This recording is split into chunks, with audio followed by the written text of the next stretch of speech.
Guys, welcome. Guys, hi. Welcome. Guys, hi. Habari zenyu. Praise the Lord. Praise the Lord once again. Bwana Yesu asifiwe. Nasema ni asante sana.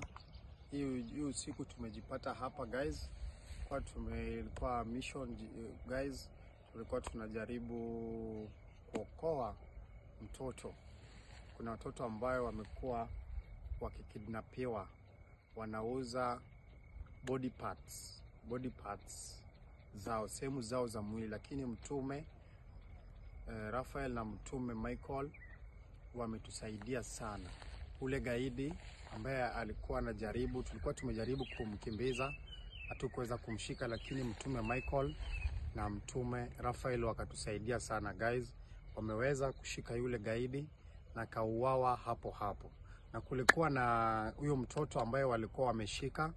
Huyo mtoto alimfanyia, sijui alimwekea madawa za kulevya, ila mtoto hawezi zungumuza na mtoto hawezi kimbia, akapoteza ufahamu wake wote. So by the grace of the Lord, ile kwa neema ya Mungu, wameweza mtume Michael na mtume Raphael wameweza kusimamisha yule mtoto, akarejea kwenye ufahamu wake wa kawaida, mpaka ameweza kuamshwa na akajifahamu. Unaona? So guys, tunasema ni asante sana.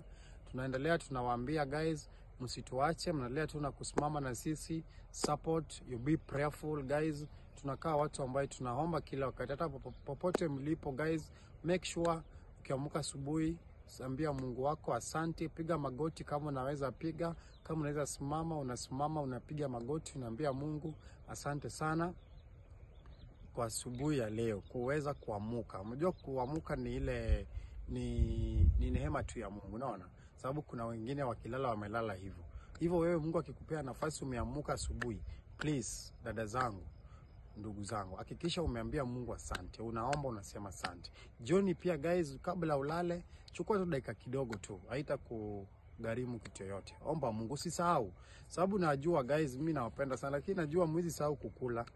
Hivyo basi msisahau na kuomba Mungu pia. Venye umejua masaa kukula, masaa maombi pia mjue. Sawa. Na Mungu na yeye hata wasahau, unaona?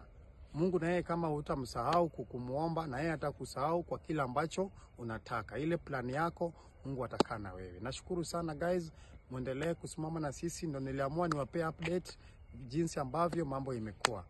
Ndio. So hiyo ilikuwa hiyo mission. Tukashukuru Mungu, mtoto ameokolewa. Yule gaidi ameuawa pale, amebaki pale, mtoto akaokolewa akiwa sawa, ufahamu wake ukarejea. Hiyo ndio update nilipenda niwaambie. Nashukuru sana for your time. May God bless you. Kabla niende, wacha tuombe pamoja. Mungu Baba, tunasema ni asante Jehova, umetusaidia kwenye hii mission Jehova. Tulijaribu kukimbizana na wale magaidi tukashindwa, lakini ulituma mtume Michael na mtume Raphael wakatusaidia Jehova. Tunasema ni asante sana kwa upendo wako. Tunasema ni asante sana kwa kusimama na sisi. Wacha sifa zote na utukufu zikurudilie wewe Bwana. Wewe ni Mungu mkuu. Wewe ni Mungu anayestahili sifa Jehova. Wewe ni Mungu wa Israeli Jehova. Nasema ni asante sana Jehova. Naomba hayo machache nikiamini katika jina kuu la Yesu Kristo. Amen. Thank you guys.